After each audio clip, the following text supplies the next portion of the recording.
타인에게 대가 없이 공짜로 이익을 주면 징여로 보겠다는 건데요. 자, 주의하실 게 타인의 범주 안에 가족이 포함된다는 겁니다. 여기에 해당되는 경우에는 증여세가 안 나오게 되는데요.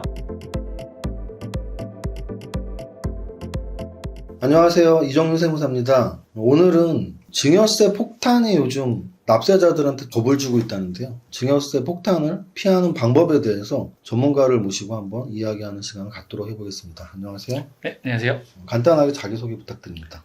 네, 안녕하세요. 저는 밸런스텍스 이원석 세무사라고 합니다. 네. 러시아 쪽 전쟁 상황에서 폭탄이 터지는 것도 아니고 증여세 폭탄이 자꾸 터진다는데 네네. 이거 우리가 증여세 폭탄이 왜 터지는지 또 피하는 방법은 있는지 궁금한 게 많은데 한번 말씀해 주시죠. 네. 미리 준비하지 않으시면 증여세 폭탄이 나올 수도 있는데요. 오늘 사례를 통해서 증여세 폭탄이 왜 나오는지 알아보도록 하겠습니다. 그 전에 증여가 무엇인지부터 설명을 드릴 건데요. 자, 상증법상 증여의 정의는 다음과 같습니다. 그 행위 또는 거래의 명칭, 형식, 목적 등과 관계없이 직접 또는 간접적인 방법으로 타인에게 무상으로 유형, 무형의 재산 또는 이익을 이전하거나 타인의 재산 가치를 증가시키는 것을 말합니다. 결국 타인에게 대가 없이, 즉 공짜로 이익을 주면 모두 증여로 보겠다는 건데요. 자, 주의하실 게 이 타인의 범주 안에 가족이 포함된다는 겁니다. 그래서 사람들이 잘 생각하지 못하는 게 가족끼리는 괜찮지 않을까, 이렇게 생각을 많이 하시는데 가족도 타인에 포함되기 때문에 증여세 폭탄이 나오는 거죠. 그럼 오늘 이야기의 핵심은 가족 간의 계좌이체를 통하든 어쨌든 가족 간의 자금이 왔다 갔다 했을 때 증여세 폭탄을 맞을 수 있다 이런 얘기 같은데 네네. 어떻게 우리가 피해갈 수 있는 또 사례가 있나요? 우선은 오늘 이제 세 가지 사례를 보게 될 건데요. 사례를 소개해 드릴 때 혹시 증여에 해당될지 증여에 해당되지 않을지 한번 생각해 보시면서 들어보시면 좋을 것 같습니다. 자, 첫 번째 사례부터 볼 건데요. 첫 번째 사례 같은 경우에는 이제 자녀가 어머님한테 이제 생활비를 주는 경우입니다. 생활비를 200만 원씩 보내드렸는데, 자, 어머님께서 생활비로 100만 원을 사용하셨고요. 나머지 100만 원은 생활비로 사용하지 않고 적금을 드셔서 적금에다가 100만 원을 사용하신 겁니다. 두 번째 사례는 아버님이 자녀에게 생활비하고 이제 교육비를 지급한 사례인데요. 자녀가 회사를 다니고 있습니다. 근로소득자고요. 그래서 아버님에게 생활비 100만 원, 그리고 교육비, 손자를 위한 교육비 50만 원을 지원을 받아서 그 해당 용도에 다 사용을 한 사례입니다. 자, 세 번째 사례는요. 자녀 결혼식 때 아버님이 축의금을 받으셨습니다. 축의금을 받으셔가지고 일부 결혼식 비용 다 쓰고 나서 남은 돈을 이제 자녀에게 생활비에 보태 쓰라고 이체한 사례인데요. 요 세 가지 사례를 통해서 증여세 폭탄이 왜 나오는지 알아보도록 하겠습니다. 근데 지금 세 가지 얘기 들어보면 네. 자녀가 부모님한테 용돈, 또는 부모님이 자녀한테 월세를 내라, 아니면 결혼한 신혼부부들이 축의금 이야기, 이런 것들은 우리 주변에 너무나 저도 부모님 용돈도 드리고 또 우리 아이들이 가끔씩 저한테 아직 돈을 주진 않네요. 근데 어쨌든 이거 너무나 일상적으로 있고 당연히 증여가 아닌 것 같은데 이게 증여랑 무슨 관계가 있나요? 네, 맞습니다. 지금 앞서 본 사례 세 가지 모두 증여에 해당됩니다. 아니, 너무나 많은 우리 전 국민들이 부모님한테 용돈 드리고 또 자식들한테 생활비 주고 하는데 이게 모두 증여라고요? 네, 맞습니다. 이렇게 쉽게 계좌이체하는 모든 것들이 증여에 해당될 수 있고, 이런 것들이 쌓이다 보면은 이제 증여세 폭탄이 나올 수 있게 되는 거죠. 그래서 요 사례들이 왜 증여에 해당되는지 한 가지씩 알아보면서 말씀드리겠습니다. 그 전에 아셔야 되는 게 이제 증여세법상 이제 비과세 대상으로 정의해 놓은 게 있는데요. 자, 상증법 46조 및 시행령 35조에 열거하고 있는데요. 많은 것들이 있지만 우선은 일상적으로 저희가 해당되는 것들에 대해서부터 알아보도록 하겠습니다. 자, 첫 번째는 치료비고요. 두 번째는 생활비, 세 번째는 교육비, 네 번째는 축하금, 부의금으로 통상 필요하다고 인정되는 금품, 다섯 번째는 훈수용품으로 통상 필요하다고 인정되는 금품, 여섯 번째는 사회통념상 인정되는 그 밖의 유사한 것들입니다. 자, 여기에 해당되는 경우에는 증여세가 안 나오게 되는데요. 앞에 사례에서는 여기에 해당되는 것들이었잖아요. 근데 여기서 요건이 있습니다. 요건을 만족하지 않으면 증여세가 나올 수 있는데요. 사례 하나씩 분석하면서 말씀드리도록 하겠습니다. 사례 1 같은 경우는 이제 자녀가 부모님에게 이제 생활비를 드리는 경우인데요. 생활비는 아까 비과세 대상에도 보셨지만 증여세 대상이 아닙니다. 근데 사례 1 같은 경우는 징여에 해당되는데요. 왜 징여에 해당되냐면 생활비로 받은 금액을 어머님께서 생활비로 다 지출을 하지 않으셔서입니다. 생활비를 받으셔가지고 100만 원은 이제 생활비로 지출을 하셨고요. 100만 원은 이제 적금을 드셨는데 생활비 목적으로 지출하지 않으셨기 때문에 징여세가 과세되는 겁니다.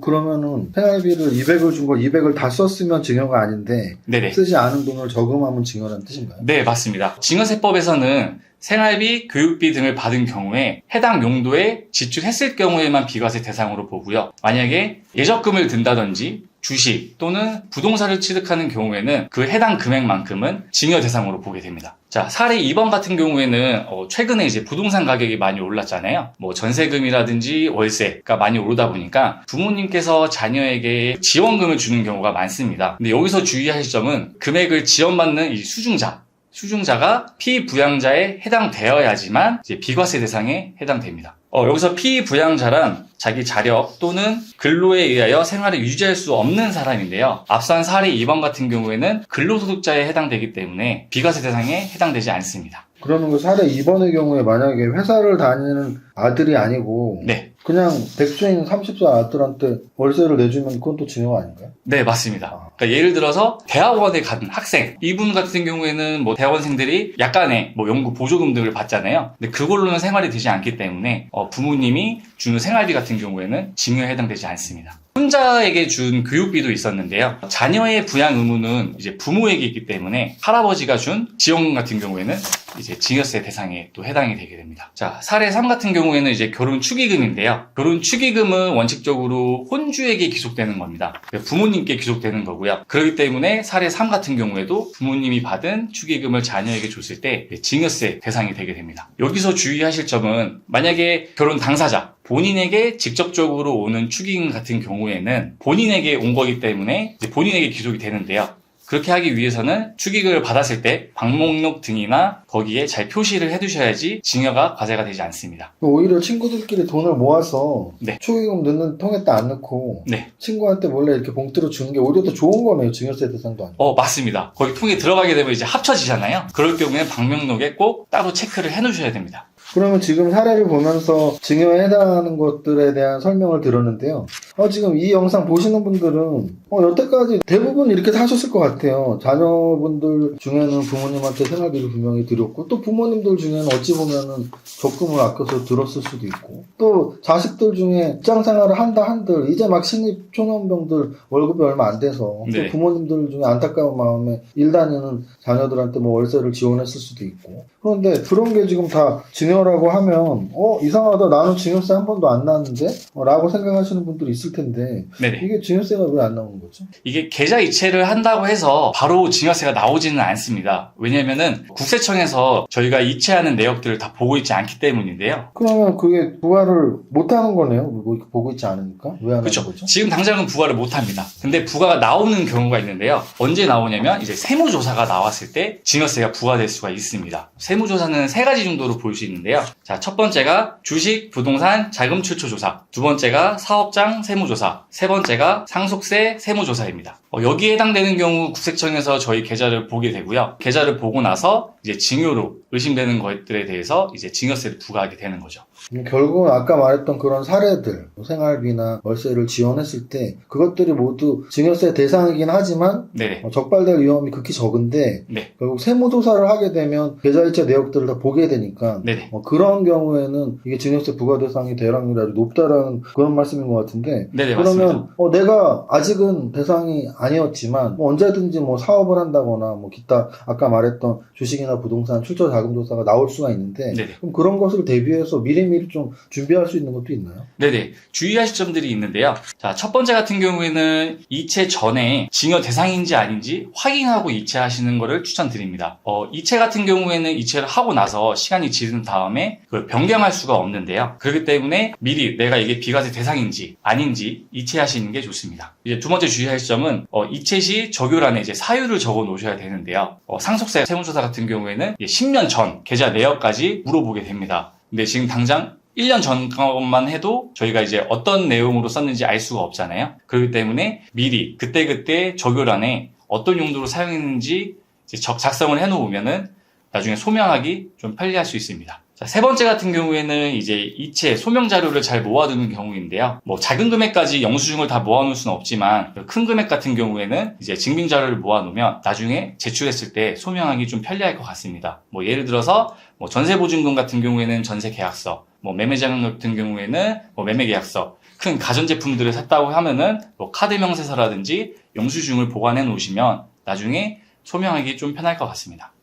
자, 마지막으로 주의하실 점은 큰 돈을 이체할 경우에는 징여재산 공제액을 이용한다거나 차용증을 이용하라라는 건데요. 징여재산 공제액을 이용할 경우에는 그 금액 내에서 이체했을 때 징여세가 나오지 않고요. 그 이상인 경우에는 징여가 아닌 빌린 돈으로 차용증을 작성하는 법이 좋습니다. 지금 증여재산 공제액이라는 단어가 나와서 네네. 뭐 생소하거나 또는 어떤 사람끼리 공제를 얼마 해주는지 모르는 분들이 많을 텐데 네네. 증여재산 공제액 한 번 더 설명해 주시죠. 징여재산 공제액은 이제 10년 단위로 공제를 해주는데요. 배우자끼리는 6억 원, 그리고 직계 존속한테는 5천만 원, 그리고 직계 비속에게는 5천만 원, 단 미성년자인 경우에는 2천만 원입니다. 그리고 기타 친족 같은 경우에는 1,000만 원을 기준으로 해가지고 공제를 받으실 수 있습니다. 이 영상을 보시는 분들 중에 좀 배우자가 부자면 아직 10년 안에 한 번 주면 된다니까 6억 내나 뭐 이러면 되고 네네, 맞습니다. 부모님이 부자시면 10년 안에 5천만 원까지는 증여세 안 내도 되니까 빨리 5천만 원 주세요. 뭐 이러면 10년 안에 한 번이면 안 낸다는 얘기죠? 네, 맞습니다. 알겠습니다. 오늘 일단 사실 실생활에 너무나 많이 이루어지는 일들, 그들 중에 우리는 뭐 증여세 난 나온 적 없는데 하고 그냥 쉽게 넘어갔을 수 있지만 언젠가는 뭐 세무조사를 한번 당하게 된다거나 국세청의 어떤 자금 출처 조사를 당하게 됐을 경우에 언젠가는 한번 내 계좌가 다 이렇게 적발이 돼서 보면 이거 증여 아니에요 라고 할 수 있는 문제의 소지들이 있다라는 걸 좀 인지하셨으면 좋겠고요. 좀 중요한 내용이니까 오늘 했던 말씀들 간략하게 요약 한번 더 해주시죠. 간단하게 요약해드리면요. 지금 당장 계좌를 이체한다고 해서 증여세가 바로 나오는 것은 아니다. 다만 세무사님께서 말씀하신 것처럼 언제 조사가 나올지 모르니까 미리 대비하자인 거고요. 두 번째, 이제 비과세 대상인지 어떤 거에 해당하는지 확인을 하시고 거기에 맞춰서 이제 이체를 하시면 좋습니다. 또 이체 시에 적요란에 용도를 꼭 적는 습관을 들이시면 좋을 것 같습니다. 그리고 세 번째는 증빙 자료를 모으자. 그리고 마지막으로 징여재산 공제를 이용하고 만약에 큰 금액인 경우에는 이제 차용증을 이용하자입니다. 요약 정리까지 마무리 잘 해드렸습니다. 지금까지 조세 전문가 이원석 세무사님과 함께했습니다. 감사합니다. 네, 감사합니다.